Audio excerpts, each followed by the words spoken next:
So let's talk about a really awkward subject, money. I'm sure we all watch people online and go, they must be rich. How do they make all their money? But it's not that straightforward, is it? I mean, for me, what I make from YouTube is just one small bit of my income stream. And I imagine it's the same for you. Definitely, yeah. Lots of good advice from people that have been in the YouTube game for a while is that diversification is everything, and trying to, diversify where you make money from is critical to it being a success. And obviously this is a woodworking podcast, and it will always be predominantly a woodworking podcast, but occasionally we might stray off and talk about some of the behind the scenes stuff, because there are a lot of people that make videos that probably listen to our channel, and also it's interesting for us to talk about because it's the sort of stuff that it makes up a huge aspect of what we do, and we don't really have anyone else to talk about this stuff with, so it's nice for us to talk about it too. But yeah, if you're not interested, maybe skip this one. I also think it's a question we get asked a lot, and that's the people brave enough to ask it. A lot of other people want to know, and I'm sure there's a lot of listeners who would like to make woodworking their job. And okay, we're YouTubers, but we're also, through the years, have made money from woodworking, as in selling items, or you've gone and this year fitted gates for people, and refinished kitchen countertops in other years. So you have done that. So I think there's valuable information on it and how we've made the transition from having full-time jobs to working for ourselves. But I liked your quote about how you've got to diversify. And I remember the wood whisperer saying, if you're a YouTuber, you don't have your own business, you have a share of someone else's business. And I thought that's very true, because YouTube could demonetize videos tomorrow. Yeah. And you could be making thousands of pounds a day, the biggest YouTuber, but tomorrow you could make nothing and it could all end. And so you were very much on the whims of YouTube, as the Wood Whisperer has his, I think it's the Guild, which is the private members thing with plans, and uses almost YouTube as a showcase for his other businesses. Yeah. Perhaps that's something I need to think more about myself in the future. I did a little bit of preparation for this, and because I wanted to figure out how many kind of diversification streams in total came into my business, I guess, if you can call it a business. And I came up with 7 different revenue streams. Wow. First is YouTube ad revenue, which for me continues to be the most lucrative. This is another thing I find really interesting, is that you speak to a lot of YouTubers and they say, oh, YouTube ad revenue is such a small proportion of my income, because everything, I do this and I do that, and all of these things bring in more money. For me, it has always been the single biggest earner, and maybe it always will be, I don't know, but it's still, I've done the numbers, and it's 38% of my business income is YouTube ad revenue, so it's still by far and away the biggest income for me. Then there's the tool sponsorship thing, which in my case is with Milwaukee. That makes up about 20% of my income. So it was what made me transition from being part-time to full-time doing this, because I was able to quit my job when I arranged that deal, because it made all of the difference to me. So it's a massive thing for me and for the channel.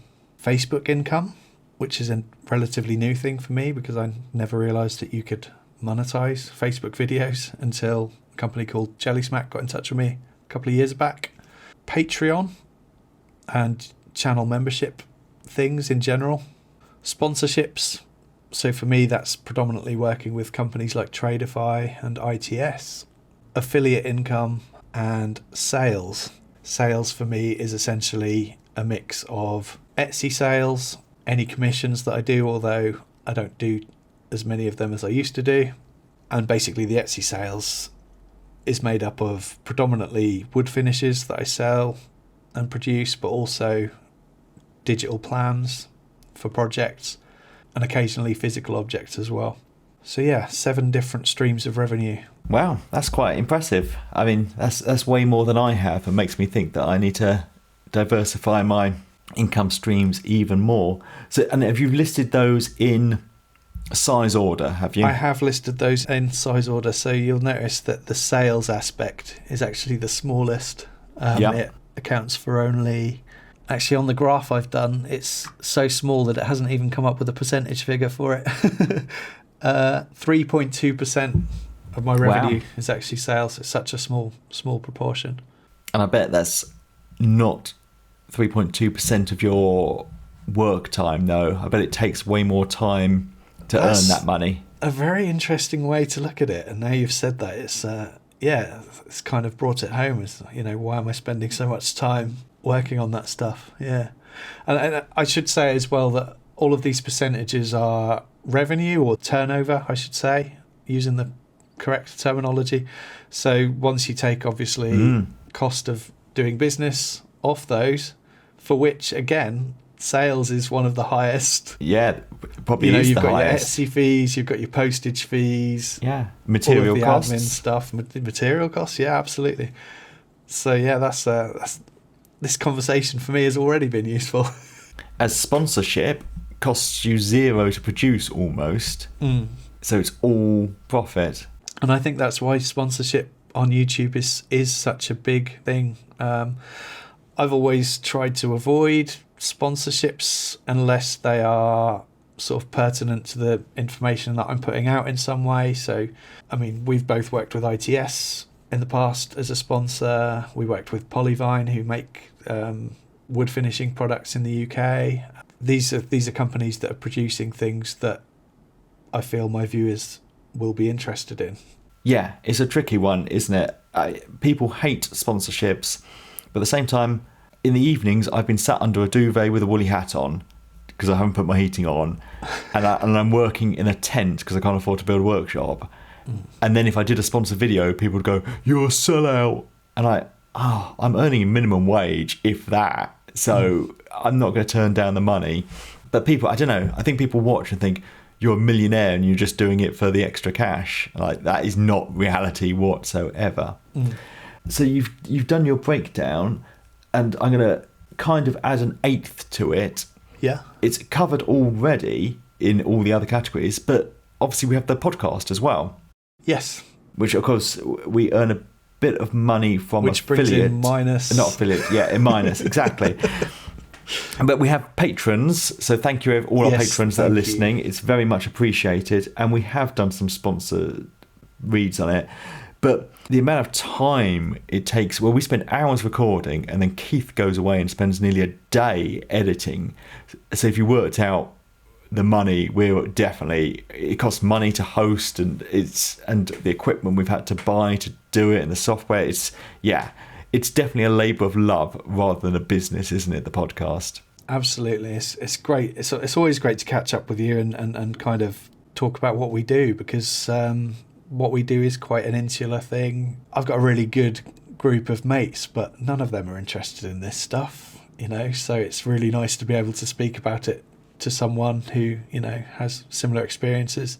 And even though the podcast is running at a loss, I still really look forward to doing it and value the time. And if anyone listening wants to sponsor the podcast, please get in touch. Yeah, no, I enjoy doing it and I find it useful.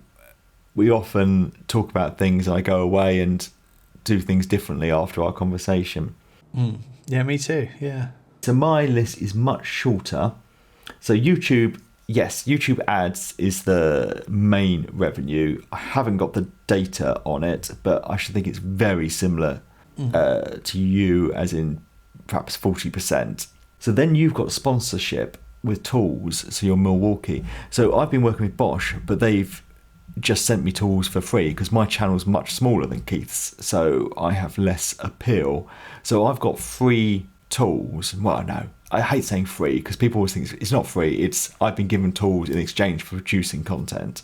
So no financial thing. Facebook, I am trying to put videos on Facebook, but I earn no money from social media. the other one, Patreon and channel membership. So I have Patreon, which is great, and hugely grateful for all the support. It's very helpful. I don't do channel membership on YouTube. Do you think that attracts a new audience, or is it just robbing Peter to pay Paul? Kind of, it's the same people who just choose a different way of doing it. I guess my main motivation for starting YouTube channel memberships was because a couple of years ago there was some sort of controversy around Patreon, and a lot of people kind of made a point to me that they don't want to sign up and support me via that medium. YouTube channel membership seemed like another option for people to use. The content that I put on Patreon and YouTube channel membership is exactly the same. In fact, I just write what I'm going to write on one of them and copy and paste it onto the other. The other thing I do is like a PayPal donate button thing, which sits on my website, but I think I also have a link to that in my video description. So if somebody wants to, say, have a pint on me or whatever, they can do. And then there's also super thanks on YouTube. I think I've only ever had one. Yeah, I've never had one. I think it was when I did the Roofing Nightmares video, actually, one of my regular commenters sent me a super thanks, which was absolutely lovely, and it really touched my heart. But I didn't want the video to be like, oh, woe is me, please send me your funds. But it was a lovely gesture. So yeah. Yeah, that's nice. I might have to look into YouTube membership. So the other thing, next biggest one for me is affiliate sales, which does quite well. I'd say that's maybe 20% of my income, and I was very reluctant to do it, and my friend pushed me into it, and then I realised if I talk about this bracket I'm using on a video and I go, this is called a brass mirror plate with keyhole fixings, I go to eBay and look it up, people go, can you send me the link, comment after comment after comment, people just will not search it even though you've told them what to search for. So if I've got to put the link there, like, oh, I might as well earn some money of it. If I'm doing the work for you because you're too lazy to search something, which blows my mind. You're watching a video about making something and I've told you what the product is and where it comes from. So now, quite often in a video, sometimes I don't do it at all. I should think maybe in the vases video, I've said there'll be a link to this below for the test tubes. Maybe, I can't remember what it was, for the drill bit that's the right size. And I put all the links there, and then I have a website with the tools I use with links on as well. And then, of course, there's the more overt ones, like I put together the Axminster bandsaw, and I'm with the affiliate link, so the whole video is about the product, which I must do a review of the bandsaw, but I've not used it a huge amount because I keep moving it in and out of the workshop. So on affiliate income then, what proportion of your affiliate income is Amazon and what is other sources?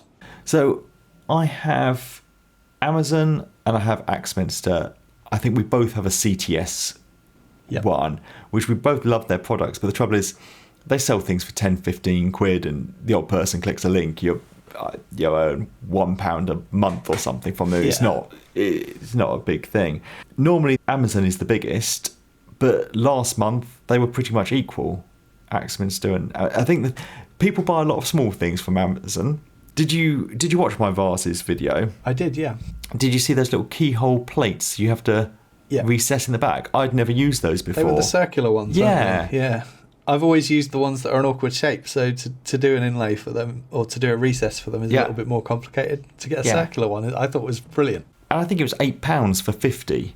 Yeah. So I've got a big bag of them and I'm definitely going to use them again. But I imagine a lot of people went and bought that thing for £8, of which I don't know what I'll earn from it, like pennies. But over the years, it all stacks up, doesn't it? Over the years, it all stacks up. But Axminster, I've had, you see what people have spent. Sometimes people have spent £2,500. And the commission's quite small, but on £2,500 on one purchase, it's a reasonable thing. So but you don't get that every month. Yeah. Sometimes people will buy a bottle of glue, but other times they'll buy a new table saw. And so, some of the affiliate scheme percentages are so minute, aren't they? Yeah. I'm not going to name any names, but it almost begrudges promotion of those things, because it's like, you know, you can see the figures that you've done in sales for that company, and then you see the proportion of what you've earned from it, and you just think, was this a good decision? It is a strange one, as in, yes, I can see that over last year, maybe I drove £40,000 worth of sales to this tool company. And I think, wow, if you were a small business working out of your garage and I drove £40,000 a year towards you, that could be your business, just my links to you. Yeah. And the big company, obviously, it's not a big thing, but like, maybe I should be driving sales to myself rather than to someone else. But it's a tricky one. I like the affiliate links though, because it's just, everyone aims for passive income. It also feels quite natural. It feels like a natural thing to put into your videos, because it's all related, and it's I've never ever seen anyone get upset about the fact that you've put an affiliate link in. I think people understand that it's part of it. Well, and as I say, also, if I don't put the link, people will ask for it. It doesn't hurt the clicker in any way that it's an affiliate link. I think it's a bit more false. Say, if I've got my Stanley mug I'm holding up to the camera that I've had for about 15 years and there's not much of it left, everything's fallen off it, but I still use it every day. If I did a video about that mug and went and clicked the link to buy it, it would feel false because it doesn't fit in. But most of the affiliate links I do, I've not worked it into the video. It's just making the vases. I needed the test tubes. Yep. I buy them from Amazon. As much as I hate using Amazon, it's just so easy. So convenient. Yeah. So convenient. It comes next day. Using the app on the phone or the iPad, it has the whole, you're 7 stops away, you're 6 stops away. And I love that, because if I'm in the workshop and it pings up with like, you're 8 stops away, I can go, right, I'll do 15 minutes more in here, then I go in and make a cup of tea, and I've not wasted any time waiting around for a delivery. I wish more companies did that, or at least they give you the delivery window that's actually a realistic delivery window. Yeah. Anyway, that's a rant. So they're my main income, is YouTube, Patreon and affiliate. But that has not always been true. So I've been in this house pretty much exactly a year, and I have not been selling physical products the whole time I've been here.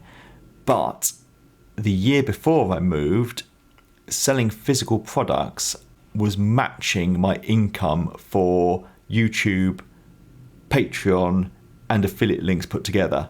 Really? So I was That's pretty impressive. much 50% YouTube and associated things, because I wouldn't get affiliate links or Patreon if I didn't do YouTube. So I'm just classing that as the YouTube side of the business, and then the physical sales side of the business.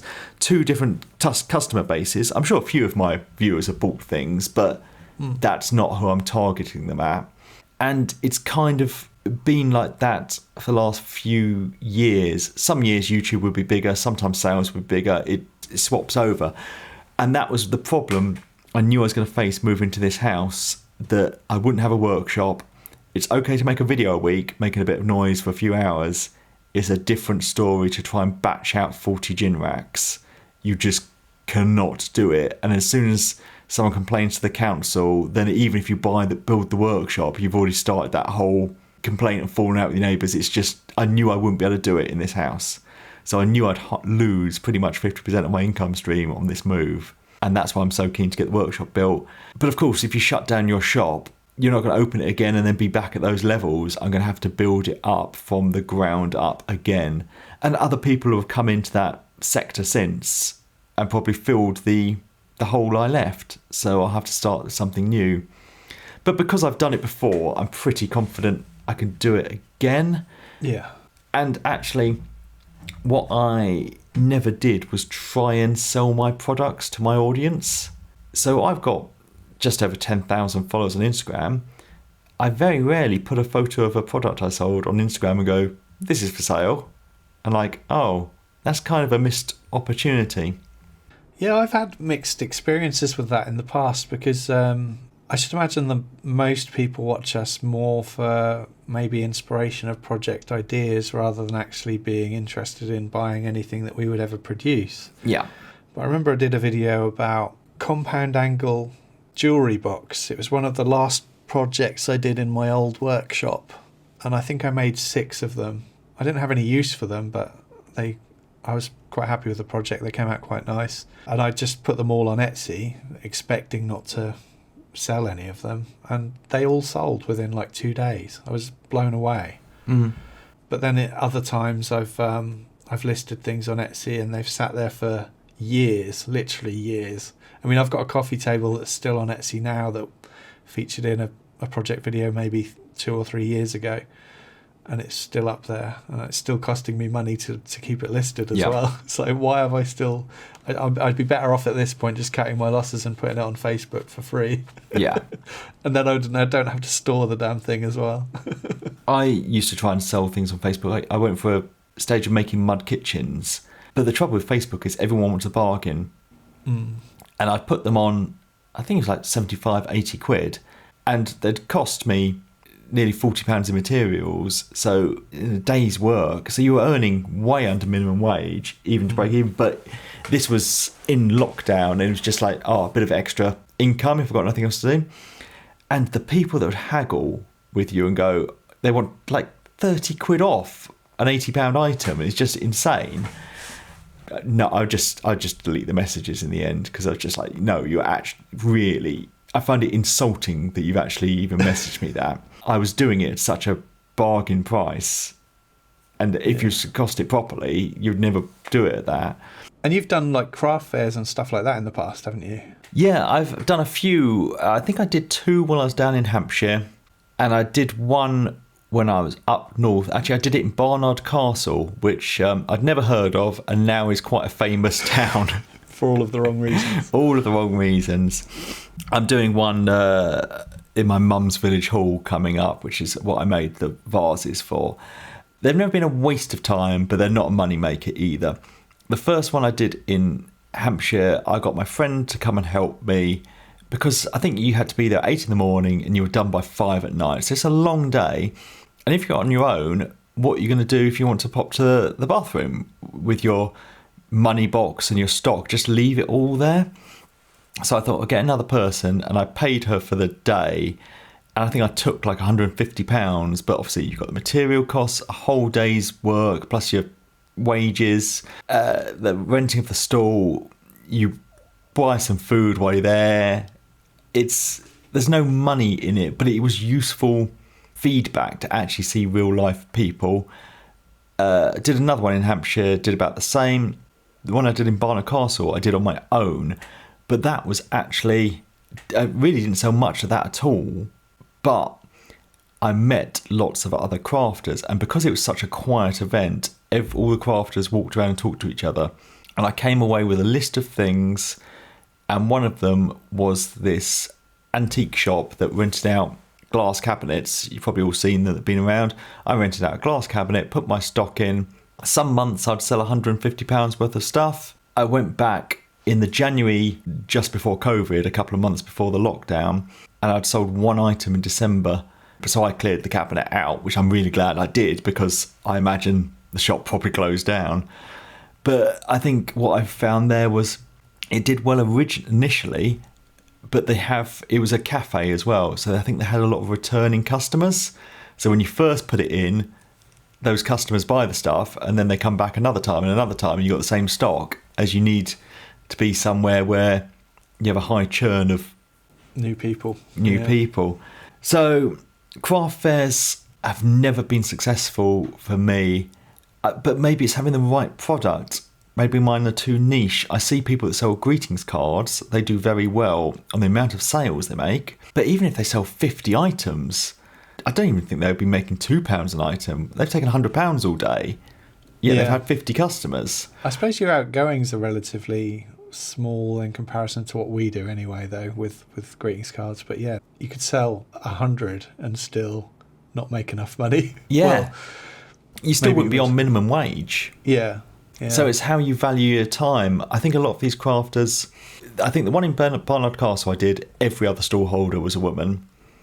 So maybe the crafting is a part-time thing they do, or maybe they're a stay-at-home parent and they do it as a little side thing.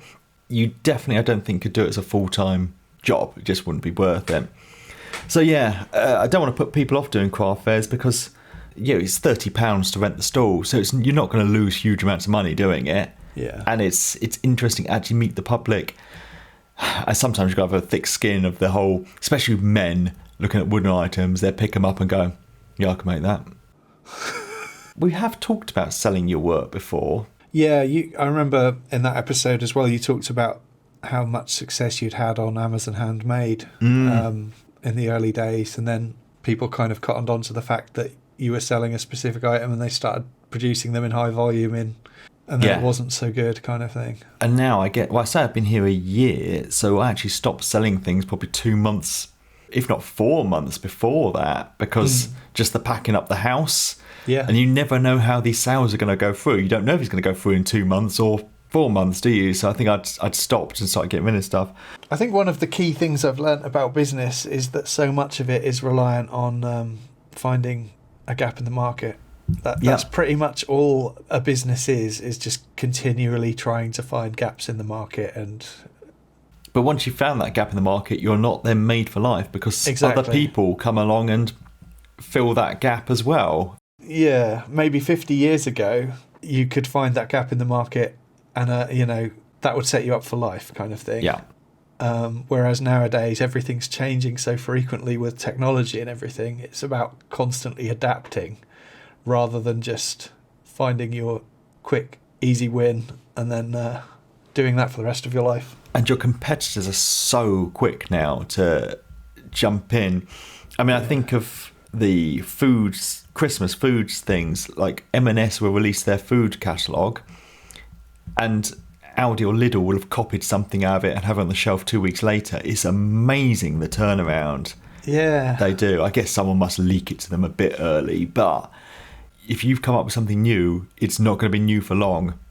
Things like fashion as well. Not that I know anything about fashion, quite obviously, but the likes of Primark producing things that are high street fashion items, and then they can produce them very quickly. And on a side note, though, I was looking for a thing. I'd seen the M&S food catalogue. I think it was at my dad's, and one of the things they had in it, I forgot what they called it, because the game Jenga is obviously a trademark, so it wasn't that, but it was tumbling bricks or something, or tumbling tower.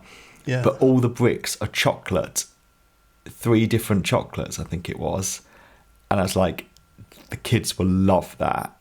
So I went to go and buy it, couldn't find it online, and then I read some articles about it.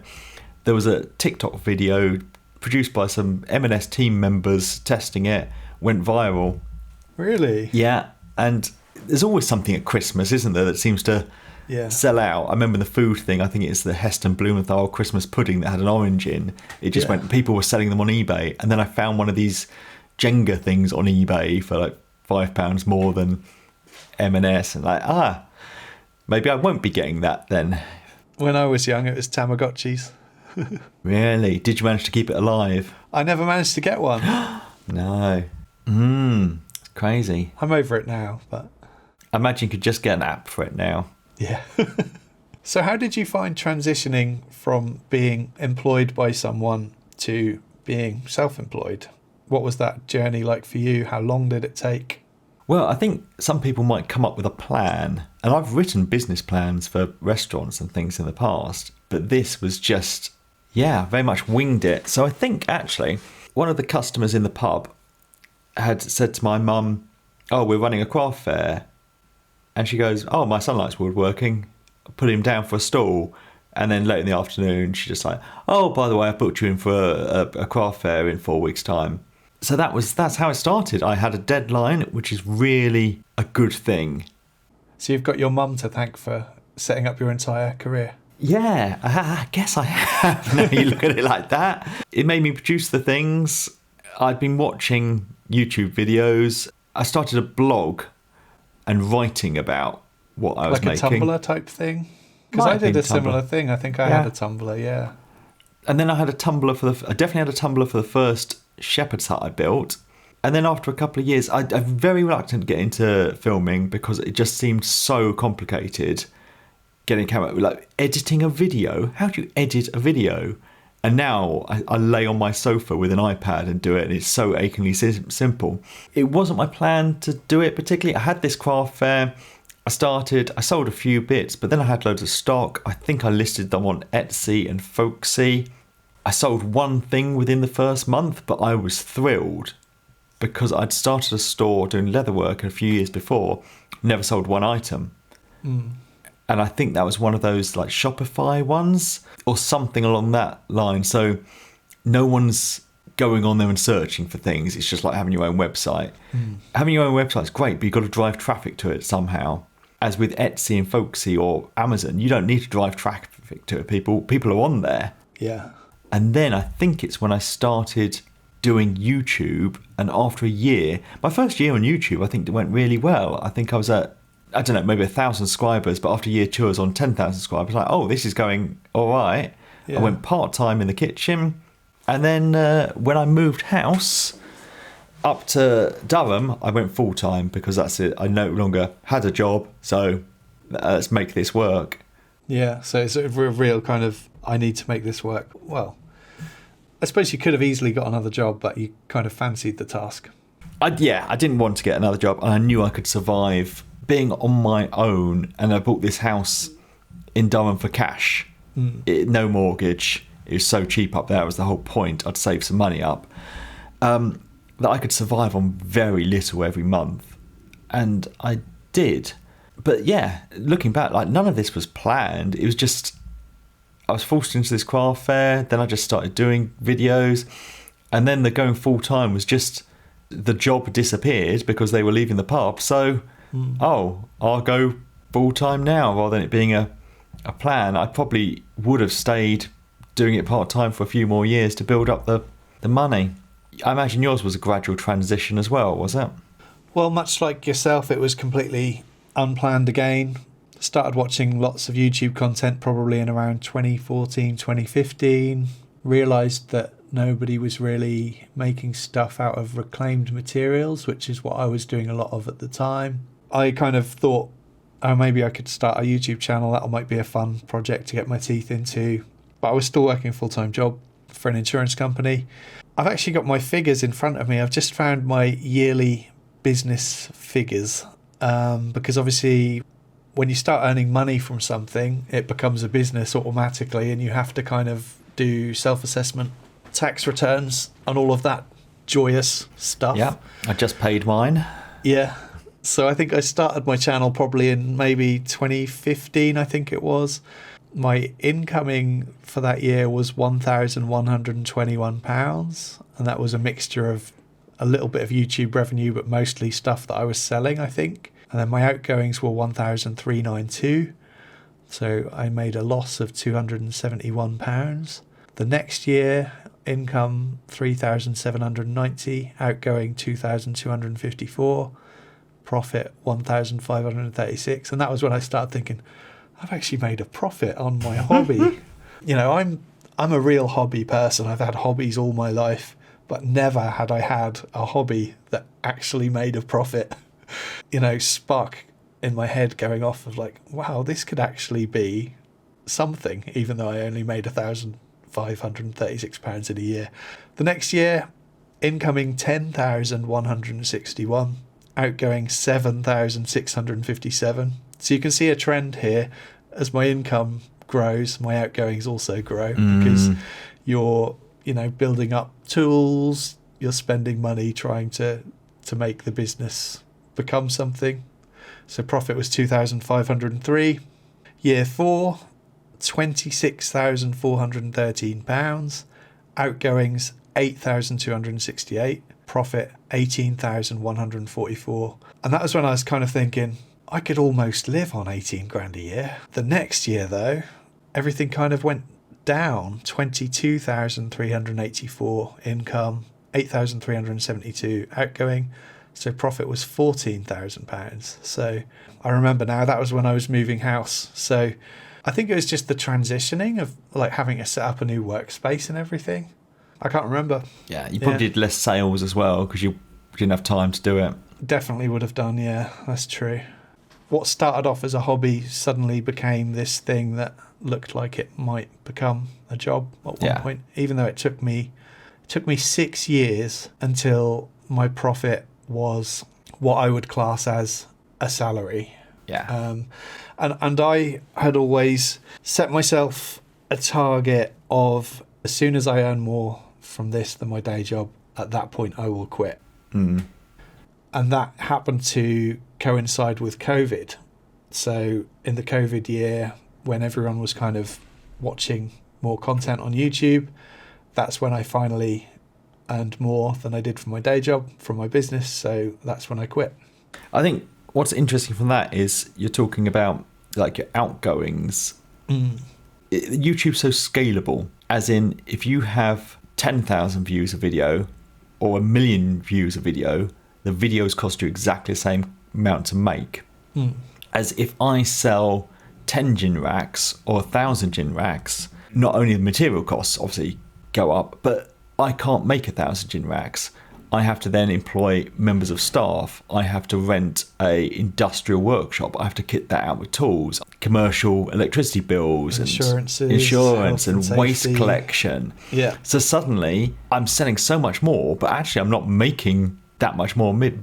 But with YouTube, if you suddenly had a video that had 10 million views, you'd make a load of money and it hasn't cost you 1 penny more. So it's, for a small one-person business, YouTube has the potential to be wonderful, but there's no magic formula. I always find it funny when people go, I'm going to be a YouTuber, and that's their plan. Succeeding in it seems more like winning the lottery than through hard work and having a well-written plan. As in business, you can increase your chances. Well, I suppose you can in YouTube. There is definitely formulas that work, but you can't just say, I'm going to be a YouTuber. I'm part of a subreddit on Reddit where they talk about, I think it's called NewTubers, so it's for people trying to get into YouTube, and a lot of the posts on there are, I want to be a YouTuber. What sort of content should I make? And it's like, with that outlook, you haven't got hope in hell. It was never even a thought to make money from it when I started. I want to share my work. I want to put it out there, and it'll be an interesting thing to do, and it's exciting. Money didn't even occur to me.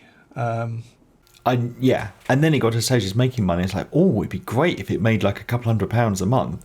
I never for a second thought it would be my job. Yeah, wow, this can pay for some more materials. This can pay for a new bandsaw, a new table saw. Absolutely. Yeah. It's weird. Yeah, if you go into it thinking, the idea that you're going to just be a YouTuber and you don't care what the content is, you just want to be, I don't know, famous or rich or, that's not good motivation. It's definitely not an easy option. But then you see other people and it does look like an easy option, doesn't it? Not that I watch those kind of channels. I only seem to watch niche channels with small audiences. One of my sort of philosophies for business has always been keep outgoings as low as possible. Part of that is probably because I'm quite a frugal person anyway, but it's just like I wake up every day thinking this could all come to an end so quickly. Something could change. Everyone says you've got to spend money to make money, but I try not to spend money. I very much fall in the trap of, I'm not happy with something, can spending money on it solve that problem? Yeah.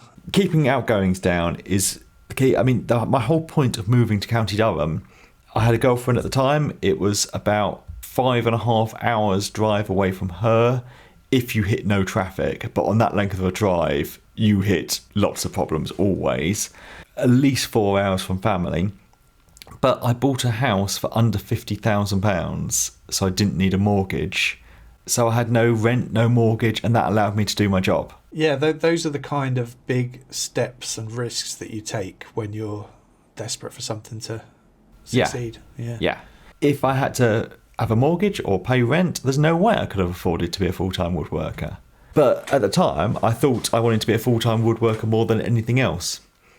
Maybe looking back, no, I don't regret it, but I think the older I've got, and maybe with COVID, you think maybe there is other priorities in life as well. But you don't know at the time. And now I've moved here, it's fine. I've got closer to family and friends and be a full-time YouTuber, woodworker. But I definitely think about the future. And I think I was talking to you about it at this event, that I want to get into making physical items and selling them again, because YouTube won't last forever. And what will I do in however many years' time when YouTube ends? And there's probably going to be a decline before that. I don't want to go back to being a chef. I'm in my 40s now.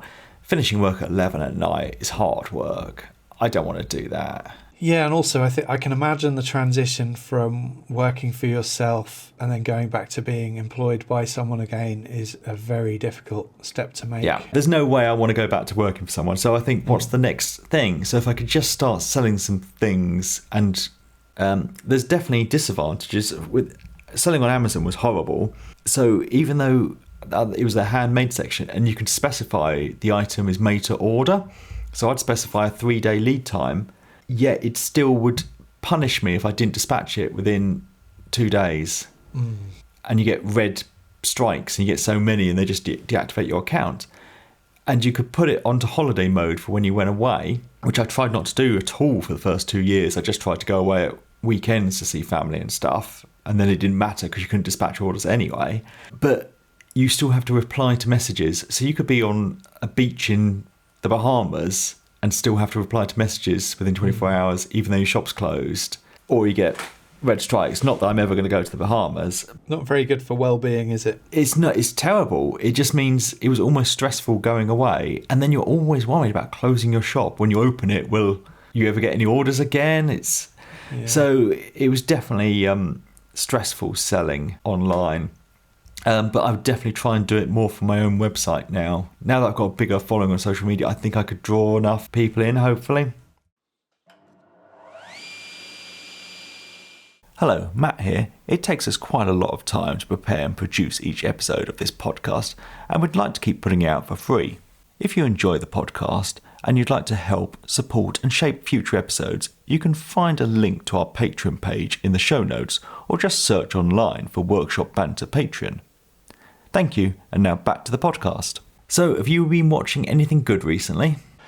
Yeah, an Irish chap who's a woodworker, predominantly hand tools woodworker, who I think I first saw on TikTok actually, but I didn't realise he had a YouTube channel as well. He makes great videos on YouTube. I don't know how to pronounce his name because it's a very Irish name. I think it might be Ian, but it's spelled E-O-I-N, Reardon, R-E-A-R-D-O-N. But yeah, he does a lot of traditional hand tool woodworking. The first video I saw of his was making a traditional Irish milking stool from ash, and that's a project that's always appealed to me. You know, the kind of stools with 3 splayed out legs. Strange you say that, because when I was looking through what I was going to recommend next, one of them that came up was a Paul Sellers making a 3-legged stool. But I'm not going to say that. I'm going to save that for another time. I think it's just a great project to get your teeth into. So have you never done one? I've never done one, no. Neither have I. Such a simple project. I've never done it. I've done similar things with the splayed out legs and the kind of drilling an angled hole for the leg to slot into. I think I've done that on coffee tables and things in the past. And then you can do the whole through tenon thing with a splice, whatever you call it. Wedge tenon, that's the term I was looking for. I want one of those tenon cutters that go in your drill for cutting the round tenons. I don't know if I've seen one of those. You will have. Put round tenon cutter. I don't think I've ever seen one of those. Yeah, they're quite expensive, and they only cut one size. They're not adjustable. But if you could use square legs, but have a round tenon at the top. Nice. And then obviously you don't have to cut a tenon. You just have to drill a hole. That's cool. But of course, if you do get a lathe, you'll have no need for that. Oh, I didn't think of that. You see, it's making me money already, isn't it? I don't know if I gave this one before. I'm just looking through I often put things into my watch later list that I think are good. But it's Bradshaw Joinery. Yeah, I love his channel. I'm looking at so it's How to Glaze a Window, Part 4, / Window Restoration, which is 42 minutes long. But that's how I learned to glaze a window with that foam strip I use I'd never heard of. But his videos are so in-depth. I mean, me and you kind of show how we've done things. it's not like a step by step with sizes and cuts. You couldn't just, if you've never done it before, you probably couldn't watch our videos and go, I can do that. But he really talks through everything. So if you actually need to learn how to do something, like I wanted to when I was making the windows, it's just watching a really skilled professional share their knowledge. Yeah. Not two idiots having a go at things. Thank you for listening. You can find Keith on YouTube by searching for Rag N Bone Brown and me by searching for Badger Workshop. We have a Patreon page if you'd like to help support us in making future episodes of the podcast. Link to that in the show notes. And we have a Workshop Banter Instagram and Facebook page if you'd like to get in touch, which is @Workshop Banter, all one word.